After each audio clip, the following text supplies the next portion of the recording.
Modern aircraft carrying millions of people each day around the world, and space shuttles sending humans to the stars is modern thinking, right?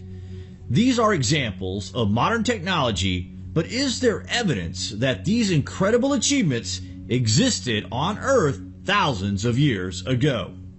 What if we were to tell you there is? Would you begin to have to ask yourself if we were missing part of the story of the history of the world? Just how could ancient man have possessed knowledge far beyond that of our own history? Where did that knowledge come from? Were people in ancient times visited by beings from the stars that gave us scientific technologies?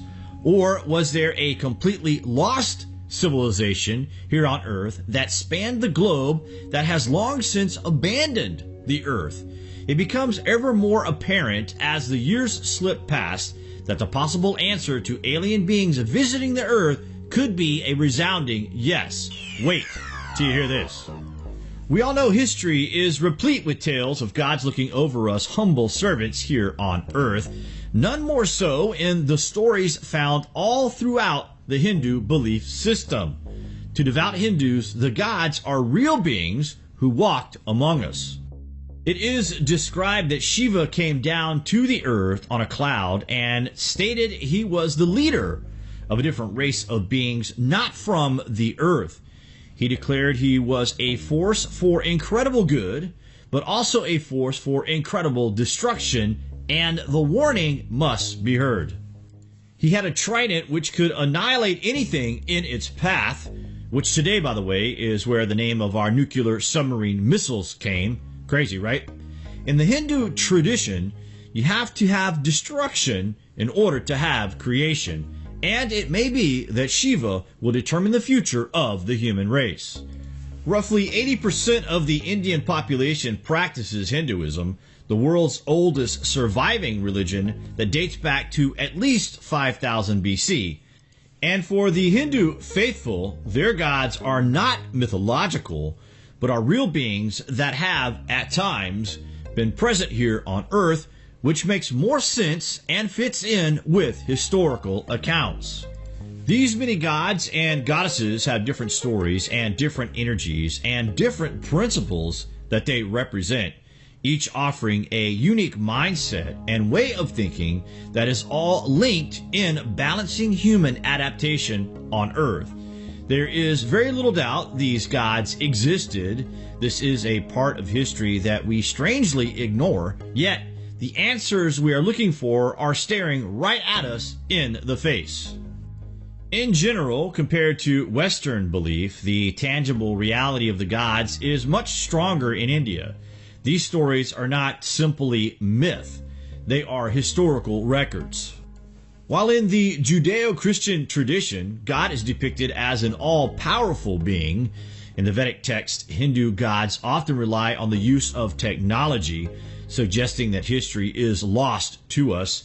Not only that, but we also are led in the opposite direction of finding the truth deliberately. This has led many researchers to pose the question, is it possible that these religious texts describe not only encounters with the divine, but also with alien beings?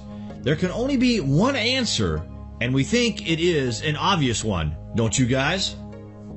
The Western mindset is totally different from that of India, where in India it is almost common knowledge that we have had visitations by higher beings in the very remote past. The Hindu story of the Mahabharata is loaded with references to what seems to be extraterrestrial technology. There are flying vehicles described in great detail, they have got weapons that are voice activated, and they have destructions of civilizations by what seems like nuclear detonation, all dating back beyond 12,000 years ago. In the Mahabharata, it is written that one day gigantic cities surrounded the earth, and they make clear differences that these cities were in the clouds, not in heaven, and small vehicles came down from these cities in the clouds. The ancient Indians called these vehicles Viyamanas, and of the Viyamanas, the teachers came out. Does that not just blow your mind, or what? To us, there is no doubt we were visited by aliens. The Hindu tradition is treasure trove packed with stories of extraterrestrial visitation. Shiva is also called Mahadev. Mahadev means great God. So he is God of gods. He's the head of all gods, and he's also the most powerful God. Shiva has a dual function. One of his functions is destruction. The other one is creation. Without destruction, there is no creation. We are approaching the beginning of a new future for mankind, so in a sense, it's the end of an era and the turning of a new page. Even though Shiva's function is to destroy, and he's given that title, God of Destruction, at the same time, he makes it possible to create. So destruction is part of creation. Out of destruction comes life. Perhaps the answer lies not in the images carved upon the walls of a temple or in the words found written in sacred text, but in the awesome power of energy and mankind's increasing ability to harness it as we make our journey back to the stars. Civilizations were much more advanced than we give them credit, and literally more advanced than we are today. In our view, we need to take this seriously simply because of the scale of the work. We're looking at monuments that took perhaps a century to build. Even today, we have difficulty in considering such a project. It just boggles the mind. And really, to look at those artifacts and to go back in time and say, how did they do it? We are kind of cracking the lid open a little bit and looking inside to try and see just what happened in our history. It's a question which is a scientific question, and you constantly have to ask it. It's a very specific reason why all this stuff was built in stone for posterity, so it would last.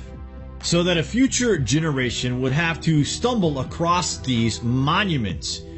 We are that society who can look at these ancient monuments and finally recognize that all of this stuff was built as a message for us to see that our past is very different than what we're being taught. We may not have the answers, guys, but at least we have the questions. Thanks for watching.